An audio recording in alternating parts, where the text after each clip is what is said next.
Hello Turcaholics, and thank you for downloading this episode of Football a la Turca. We hope you enjoy our podcast and the work we put into bringing it to you each and every week completely free.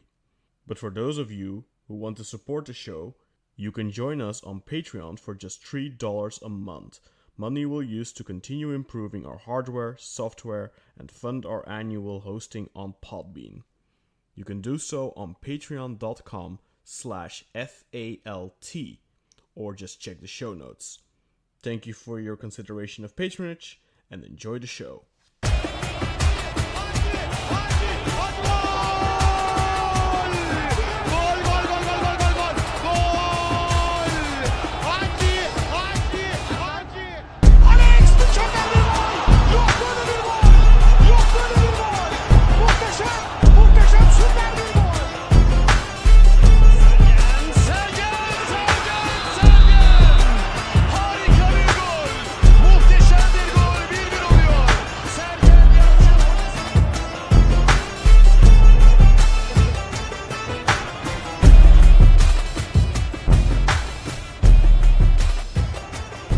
Hello everyone and welcome back to Football a la Turca. This is episode 24. I hope you enjoyed our Europa League and Champions League previews of last week. We did not give you a full-fledged show last week, but I figured that with those two, that would be plenty. I'm joined once again by Burak Sezgin and Umut and Nadere. Guys, thank you very much for joining us. You are very welcome, Kaan. I think as we speak, Basaksehir have been dumped out of the Champions League into Europa League group stages. No one is too surprised about that, I think. And the question on everyone's lips is, where is Falcao? It's like, where is Wally? And we're looking for him, and I'm sure Umut can enlighten us a little bit more. We'll talk about that in a second, but actually they're not yet in the Europa League group stages. Burak, I have to correct you there. They still have to play the playoff rounds of the Europa League, so they still have to survive one more round to even qualify for those group stages. I don't think they will. I'm putting it out there right now. Damn, I thought they went straight in. Obviously not. Wow. Nope. They would have had to survive this round in order to qualify for the Europa League group stages. So just quickly going to give you the results of that match. Of course, Basaksehir lost last week at home at the Basaksehir Fatih Terim Stadium 1-0 to Olympiacos. They also missed a penalty in added time. Edin Visca saw his penalty saved by the very capable, very excellent Portuguese goalkeeper José Sá. And José Sá would play a key role again in today's fixture as Basaksehir ultimately lost 2-0. Another penalty there for Mathias Valbuena towards the end in the 78th minute or so. But it was Ruben Semedo, another Portuguese, who had put Olympiacos in front. But it should be pointed out that Basaksehir really did play a good game. They created, I lost count how many good chances. They really should have scored a couple, but their finishing just wasn't up to snuff. And at the end of the day, if you can't finish, you're not gonna get anywhere in football, of course. So, like Burak said, Basaksehir dumped out of the Champions League qualifiers, and they will go into the safety net of the Europa League. Maybe they will be able to qualify for the Europa League group stages. And we're recording this on Tuesday, of course, so no results yet for the Europa League. But of course, last week Malatyaspor lost 3-1 in Belgrade against Partizan Belgrade. And the third goal only coming in additional time, again through a penalty. That was very painful for Malatyaspor. Obviously 2-1 would have been an okay result, but 3-1 makes it a very difficult task heading back into this week's fixture in Malatya. And then the other result, Trabzonspor drew 2-2 in Prague against Sparta Prague. That was a better result, although it didn't look that great. 10 minutes before full time, it was 2-0 for Prague, but Trabzonspor managed to squeak their way back in, and they're now favorites going into the home leg at the Akiazi Stadium, or the Şenol Güneş Stadium, however you want to call it, this Thursday. So let's dig into some transfer stuff, and let's dig into the most juicy news that there is, and that's of course Radamel Falcao. What's the deal? Is he coming? Isn't he coming? Abdurrahim Albayrak and Ahmet Bulut. Ahmet Bulut, of course, a very famous player agent in Turkey. big man in Turkey, and of course Abdurrahim Albayrak, vice president of Galatasaray, traveled to Monaco last Thursday or last Friday, I believe, and the news was that they would return with Falcao on Monday. It's now Tuesday, still no Falcao. Abdurrahim Albayrak has returned with a nice picture, nice selfie with Radamel Falcao, but not with the actual player. Umut, what's the latest on Falcao?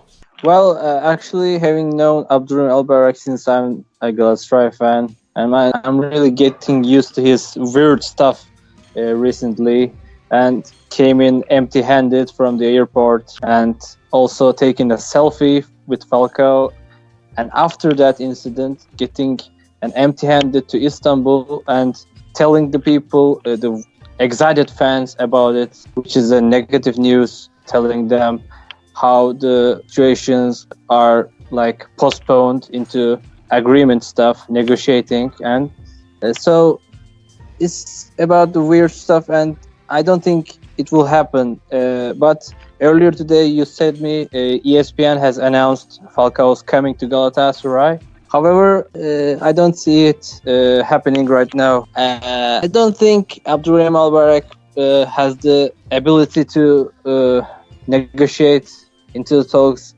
much further from this point.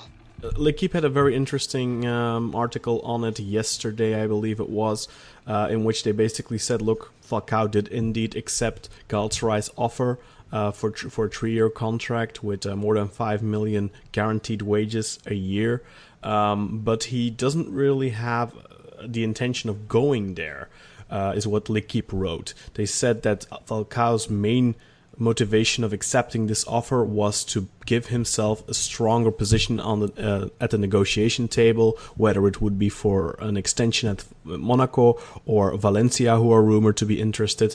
There was also an interview on a radio in Colombia on Friday where Falcao did speak about Galatasaray, did speak about Turkey, but from what my friend tells me, who translated it for me, he said, I don't really get the vibe from what I'm hearing, because it was, of course, an audio radio interview. I'm not really getting the vibe that he's very keen on the move, despite that he had some nice things to say, but it's all about how you say it, of course, the intonation and all that. Yeah, so what's the deal here? Right now, Monaco are working hard on getting Ben Yedder from Sevilla.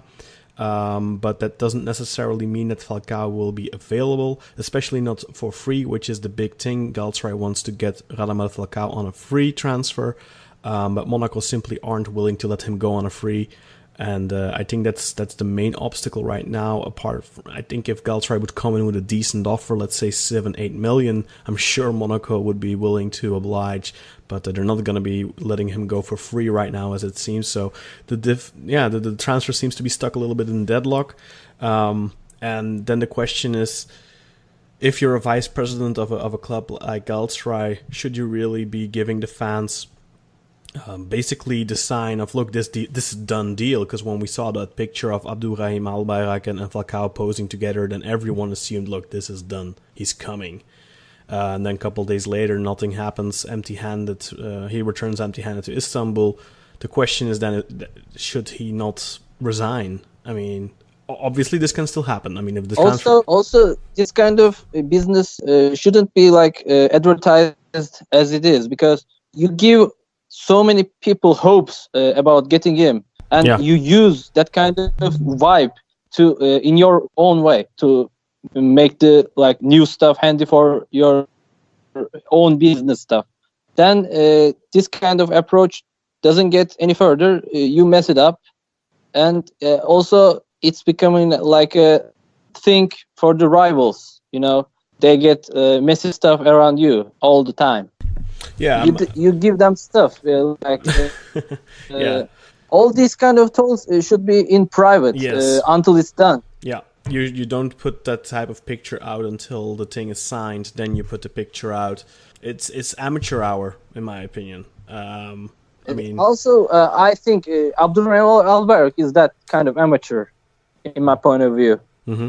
Yeah, but then obviously, I mean, if you have, as president of the club, allow him to take charge, then that's amateuristic on his part too. So I mean, Yeah, it's a difficult situation. I mean, obviously this can still be done. This can still get finished. Falcao could still come. Also, it has to be said that I saw today Onyekuru's first training session with Monaco, and in this picture, Falcao was already there preparing for the team in Monaco. Mm-hmm. Yeah, of course. I mean, he's not gonna. He's not gonna leave his team. No, but that's normal. He's gonna stay and train with the team until he leaves. That's how it works. Burak, what do you think about the whole Falcao drama? It's quite fun watching it unfold each day. Like I was telling you guys earlier, it's like a classic Turkish dizi, and there's a cliffhanger at the end of each episode, whereas it's almost like there's a cliffhanger every single hour.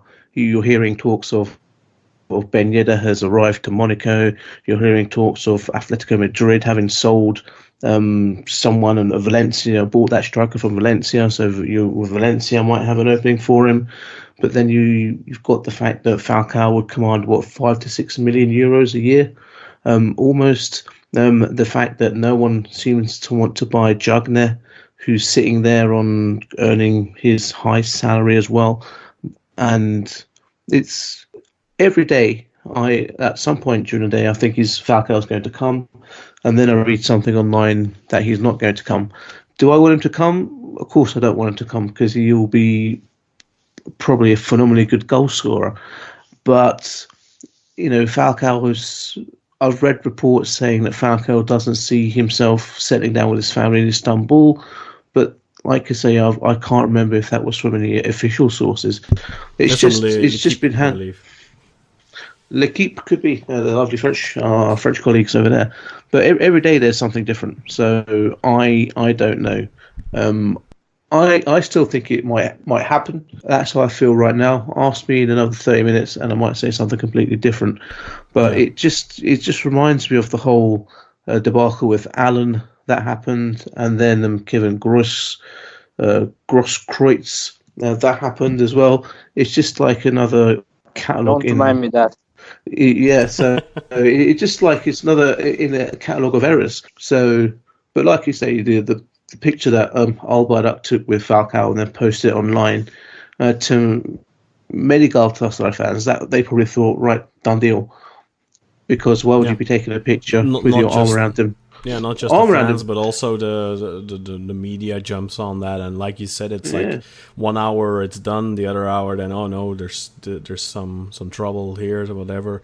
It's a roller coaster, an emotional roller coaster for the fans.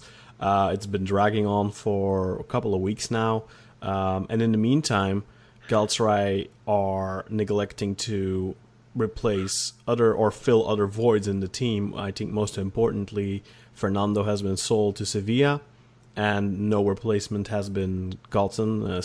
Michael Siri is not a replacement for Fernando. He's not a defensive midfielder, and we did see against Fiorentina that there's definitely some major deficiencies defensively for Galatasaray that need to be resolved with the league starting in just a couple of days. How do you feel about that, Umut? Do you think that the whole Falcao, all the attention is going too much to Falcao, and the other positions are being neglected? Yeah, definitely. We just literally wasted 1 whole month for one single player, and we got nothing out of it. Just become empty-handed, and we still have to replace our number 6 position, which is defensive midfielder, and also from what I see from the friendly games, Nagatomo is playing really weird. He's getting really old right now, so he's really prone to errors because of his physical decline. So we also need dire need with a left back also. So this has to be done before the transfer window closes. But as we're already used to it, it's never done in any Super League team. Nobody ever finished all of the team's transfers at the time. before the Super League started. So Yeah. we're used to it. Very So- true. And it's a natural segue into Besiktas, who finally got their man at left back, Pedro Rebocho, from En Avant Guingamp in League... League 2. Now they did relegate. He played 43 games last season for Guingamp, and he got 12 assists. It's quite spectacular for a left back, and he was one of... I spoke to Pierre-Henri Dufay yesterday to interview him about Pedro Rebocho, what type of player he is. That episode of the Black Eagles podcast will be up later this week, which will be focusing on Pedro Rebocho. But he did tell me one thing that I'm going to reveal already, is that he is a consistent player, and that he was basically one of very few basically one or two players last season for Guingamp where he couldn't really say anything bad about, who had a good season. So Besiktas get their left back, 24-year-old Portuguese player, former Benfica academy product, former Portuguese youth international. So they get their left back. They also got Victor Ruiz from Villarreal, 30-year-old central defender, left-footed central defender, known for being decent with the ball at his feet. So Besiktas, who started the transfer window pretty slow, get two key moves within the space of a week, and now they're looking towards a left winger still. And the most the hottest rumor right now is that of Yeven Konoplyanka and Jochen Schneider of Schalke 04. The technical director, or the director of football, was yesterday, that's a local news agency in Germany, that indeed Besiktas are in talks with Schalke for Yeven Konoplyanka, but there is nothing done yet so far. So it's a name we've heard mentioned with Fenerbahçe earlier in the window too. Besiktas, of course, getting linked with him every summer, it seems like, ever since he was at Dnipropetrovsk and had that amazing season with them in the Europa League. So we'll have to wait and see what happens there for Besiktas. They're still looking for that left winger, for a striker, due to the injury of Burak Yilmaz and Güven Yalçın's inability to convince during the training camp, and then also perhaps a goalkeeper, because Loris Karius will be out for about a month. So Besiktas are also linked right now with Volkan Babacan and Sinan Bolat of Antwerp. So we'll have to wait and see what happens there. I would tell you to go and listen to the Black Eagles podcast if you want to listen. If you want to hear a little bit more about the latest transfer rumors of Besiktas. But let's go over to Fenerbahçe, unless either of you have anything to add about these rumors. Quickly, Burak, what do you think of the two signings Besiktas made, Victor Ruiz and Pedro Rebocho? I think they're good signings, or strengthening, which is... Well, Besiktas appeared to be proactively strengthening their defence, which is something that Galatasaray and Fenerbahçe are definitely not doing, and something that Fenerbahçe desperately need to do. Maybe Galatasaray not as much, because they have Oturmuş, a defence that they won the championship with last season. But I'm looking forward to seeing how they get on in the Super League, especially Rebocho. So I'm looking forward to seeing him play. I think he might be taking that left-back position from John Ash, personally. Yeah, what do you think, Umut? Good signings from Besiktas? Yeah. Also, it's worthy because they are younger players, so have a better future also. Besiktas had Gökhan Gönül, who is old enough to even thinking about retiring. So it's a great addition. Also, I have to add that Galatasaray today announced they refused interest in Mehmet Özcan, who is a number 6 position player, which also increases the possibility of him going to Fenerbahçe, because they're also rumored to be interested in him. Besiktas too. In the near future. Yeah, even Besiktas. Yeah. So that will add it. I think that'll be one for the final few days of the window. I think he will probably get snapped up by one of the big three. Supposedly a really big talent, 20 years old, central defensive midfielder, Mehmet Özcan. That's a name you'll probably be hearing towards the end of the transfer window, I would say. But yeah, you're right. Galatasaray indeed did deny interest. Of course, that means absolutely nothing. That might mean actually that they will announce him in just a couple of days. So let's wait and see. But let's get over to Fenerbahçe. Not that much to talk about for Fenerbahçe, I think, Burak, except for one thing, a signing at the back. Tell us more. Well, finally, we sign a defender after God knows how long. Other signings have been made this window. We all know the likes of Krusa, Vedat, Ozan, Emre coming back, Gary Rodriguez, etc. But no, we've signed Mathias Jorgensen from Huddersfield Town, now the Championship in England. I had the opportunity to see him play last season quite a few times just by watching Premier League football matches. I'd actually had him in my fantasy football team because he was towards the lower end of the budget. And he would always pop up with a couple of goals. I think he scored 3 league goals last season. So he's got that about him. Strong, powerful, not the quickest guy, but quick to assert his authority. Lets you know you're there. Not bad in a tackle, shot stopping, positionally okay. Like I say, he's not going to set the world on fire. But if you look at the friendlies that we've been playing recently and who we've been playing as centre back, Giles and Diego Reyes, the Genç Okan we had play back there. Serdar Aziz is injured, of course, and as always. Yeah, he has a few games that gets injured. That's his prerogative. That's his MO, pretty much. But it's good to have a Are you sure he's not just on holiday? Have you checked his wife's Instagram? I've not checked his wife's Instagram, but I can assure you I don't think he'll be making that mistake. But who knows? Who knows what Serdar is up to? Maybe he's getting another tattoo or something. But when he stays fit and he's a good centre back. But Zanka, I'm looking forward to seeing him and how he adapts to the physical style of play in Turkey. Obviously, having had a couple of seasons in English football, I think he's going to be up to the challenge full of physicality. That's for sure. Like I say, I haven't seen him play. He's always someone who's not afraid to put a challenge in and let the opposing player know that, I'm Zanka, I'm here, I'm ready to take you out if I need to. And I think he'll pop up with at least 2 to 3 goals for us from corners or stabbing the ball in from crosses, etc. So happy to get a centre-back in, international centre-back as well, played for Denmark, represented them at the major tournaments. And like I say, even though his pedigree is Danish League, Dutch League, Premiership, so I think it's a good side. I think he cost around. I don't think we've had to cut 2 million.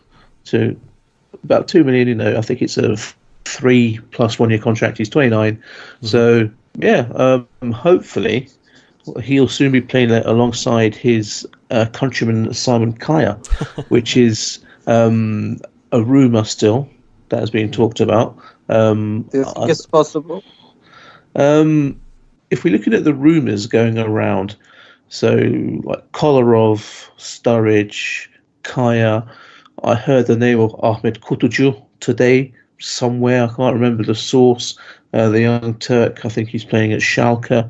As you just mentioned, that the young central defensive midfielder. I think out of the ones, Kaya is not a bigger possibility as some people think. I don't think he's that possible to get. I'd be absolutely delighted if we did, because it would mean another defender. I think Kolarov will eventually sign.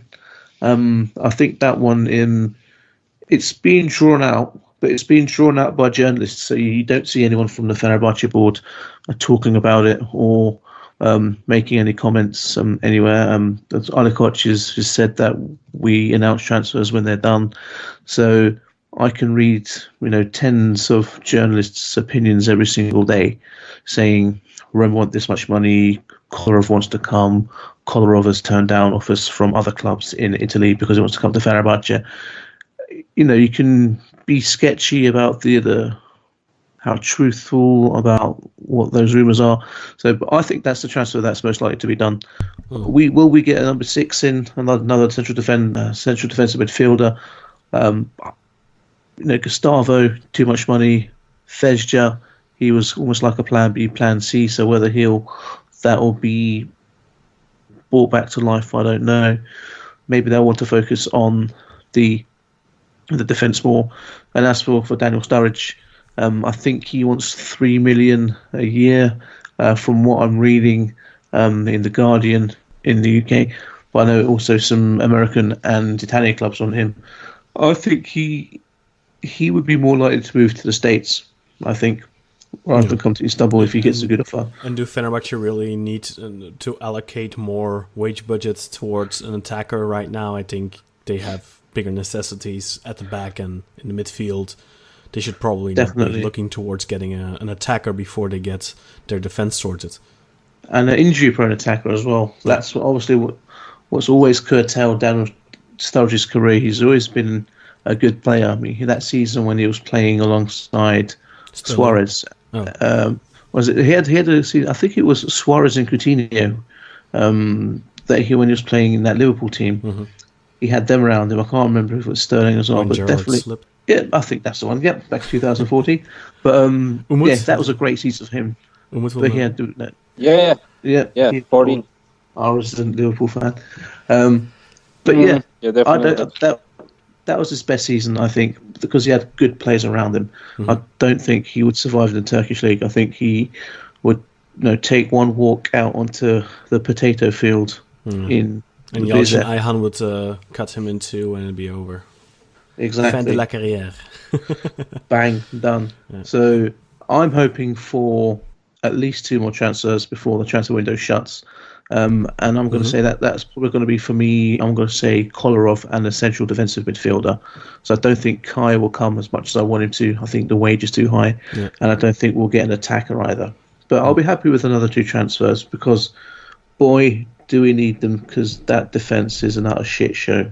And it leaks goal. Yeah, for fun. It remains to be seen with our good friend Kolarov, because I mean I think I've pointed it out before. He continues to start in every single one of Roma's friendlies. It seems that does not look like a player that's on his way out. They still very much seem to factor him in for this season. So you know what? I mean, at the beginning of the window, I was convinced that he was coming. Obviously, Turkish media played a big role in that. But given the fact of how Roma's preseason has developed, how much of a part he's played in that, I honestly don't think he's leaving. So, I don't know. We'll have to wait and see. Also, Roma bought Spinazzola from Juventus, who is also a left back. Yeah, but Kolarov will probably play as a central defender, perhaps, next to Manolas. I don't know. Yeah, that's what I was thinking before Hasan Ali Calderon was injured. They were thinking him to place into left center half as a playmaker from behind. Burak spoke about that as well, I think, a couple of episodes ago. Yeah. Also, I wonder how Burak thinks about, as a former Fenerbahçe player, Matthew Valbuena in these 2 games against Basaksehir. Volbush. Yaktın bizi Volbush. Class, he could still play for us for another season or 2. Like I say, he's just a guy that's got it. Good football brain, good ability. Maybe his cardio would mean he wouldn't play in every single league game for 90 minutes. But, as you can see, he's still got that touch of absolute quality. And sad to see him go, and it was sad that he was playing for us in a time when we were absolute shite, so we couldn't really give him any kind of trophy that he deserved. But, it was a joy to see him play for us, and Olympiacos have got a very good footballer on their hands. So, what can I say? It hurts, but this is the football, It just happens, and I don't think his contract was ever going to get extended, just because of his age, his wage, and the fact that there's a rebuilding and restructuring program going on at Fenerbahçe right now. Okay, let's move on to Trabzonspor. There's one really big news item coming out of Trabzonspor, something that's been hanging in the air for a while now. It's Yusuf Yazici's move to Lille, and that's been completed for 17.5 million euros. But there's also add-ons, I believe 1.5 million in add-ons, and also 20% on the next sale. He's already made his debut for Lille on the weekend, and he played quite well actually. Already immediately adjusted himself, had a couple of really good, neat actions in store, and immediately made an impression at Lille in Ligue 1. So Yusuf Yazici, all the best there, and a great fee for Trabzonspor, and also a player in exchange, Edgar Ye, and the Portuguese central defender has already been loaned out to Feyenoord in Holland. Very puzzling. I definitely think that Trabzonspor could have used him. He's a decent player. What do you guys think of Yusuf's move to Lille? Is this the right move for his career? Umut, I'm going to throw to you first. Well, it's definitely the right move for bigger future ahead of him. He needs to show himself in Europe in a bigger stage. So Turkish league is not enough for him. So he needs to go out, show himself, show his skills. And in his debut, I watched a couple of minutes of him and a small short of video of him. He was given a chance at the right wing, if I'm not mistaken. He made a quite of an impression there as well. Like he has been making playmaking and dribbling all the way himself and helping out his teams. Also, he has been chance to take the free kicks already when he's there, and did pretty well with those which he took. I think it's the best path he could have taken, and he did it. Burak, what do you think about Yusuf's move to Lille?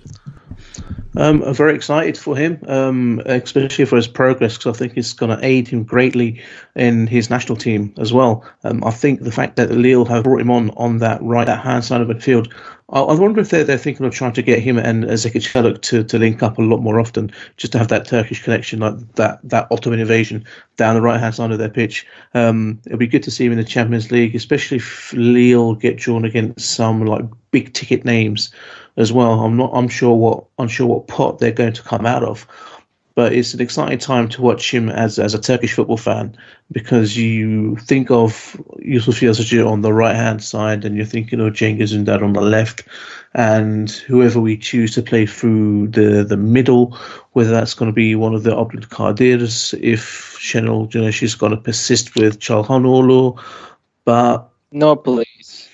Well, we know what the Şenol Hoca does sometimes, but we'll have to wait and see. But I think it's an exciting time.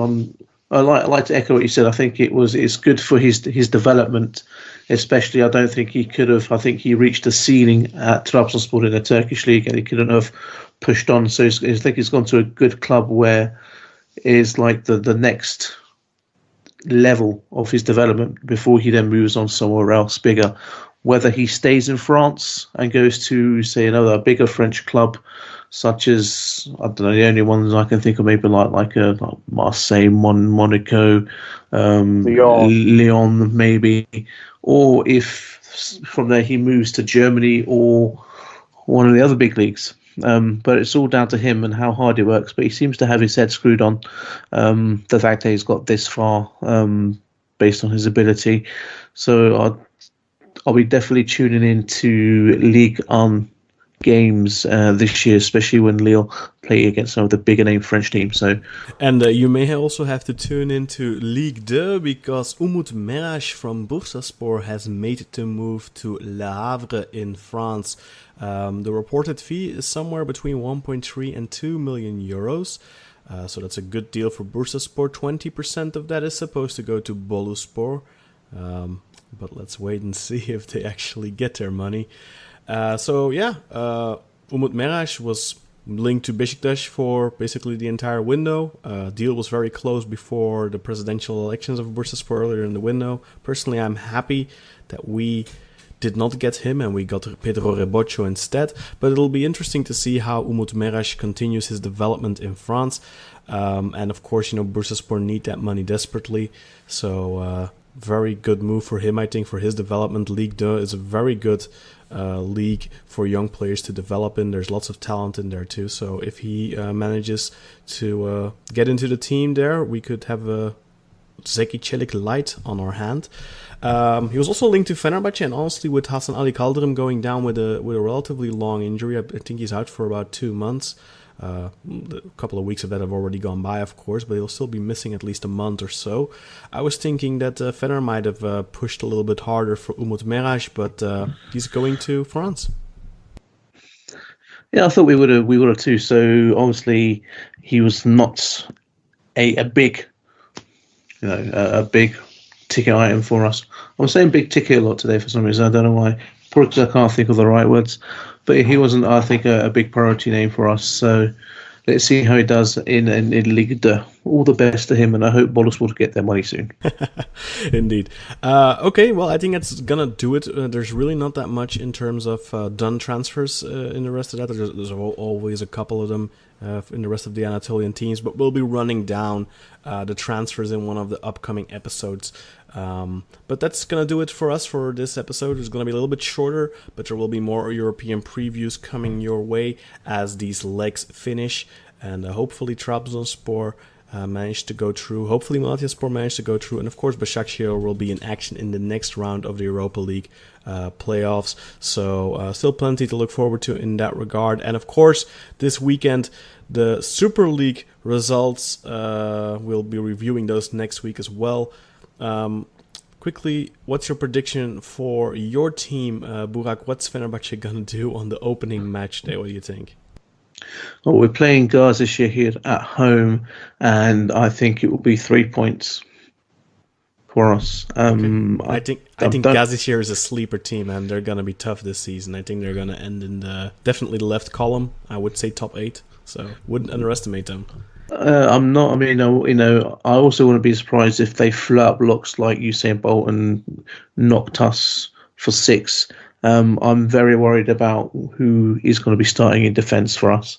So, but I'm still going to say opening game, home ground, excited fans, 3 points, and hopefully one of them will be like a 40-yard screamer from Ferdi Kadıoğlu. So, if he plays, Umut, Galatasaray's fixture this weekend. What do you think? We are going to Denizli, and we're going to play against Denizlispor.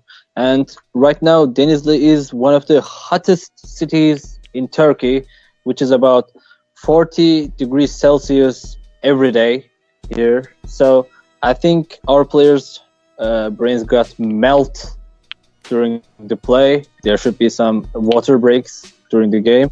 Other than that, our midfield is suffering right now because of the lacking of some defensive midfield, and Fatih Terim insisting Seri to play there, which doesn't come handy for us because our midfield is like halaç pamuğu against strong teams. Denizlispor is a new team in the league. I don't think we're going to suffer much, but we need to be careful. Okay, so that's on Friday. That's the only game on Friday at 8:30 local time, if I'm not mistaken. 8:30. So then on Saturday, Besiktas will be playing away at Sivasspor. I'm expecting a very difficult match for Besiktas. I'm expecting a very difficult opening couple of weeks for Besiktas, for lots of the new players to settle in. Of course, Besiktas had lots of injuries during the training camp, so it was a little difficult for the new players to get adjusted. So I would not be surprised for Besiktas to drop points on the opening match day away at Sivasspor. So on Saturday we have the returning Gençlerbirliği playing Çaykur Rizespor in the early match. Then Kayserispor playing against Alanyaspor, Sivasspor, Besiktas. Then on Sunday we have Göztepe against Antalyaspor. We have Konyaspor against MK Ankaragücü. We have Yeni Malatyaspor against Basaksehir. And then we have Kasımpaşa against Trabzonspor. And then on Monday, as Burak already spoke about, Fenerbahçe will take on Basaksehir. That's the fixture for the opening match day of the 2019-2020 Sport Toto Super League season. We hope you will be with us for this coming season, and lots of exciting football to behold in the coming months. Thank you for listening to Football a la Turca, and we'll be back soon with some European previews. Bye-bye. Don't forget to watch Super Cup final on Vodafone Arena. Yeah, hello, come to Besiktas. Indeed, come to Besiktas. And they did. Hopefully you'll be announcing the signing of Mohamed Salah. Yeah. then Umut will jump ship. Yeah.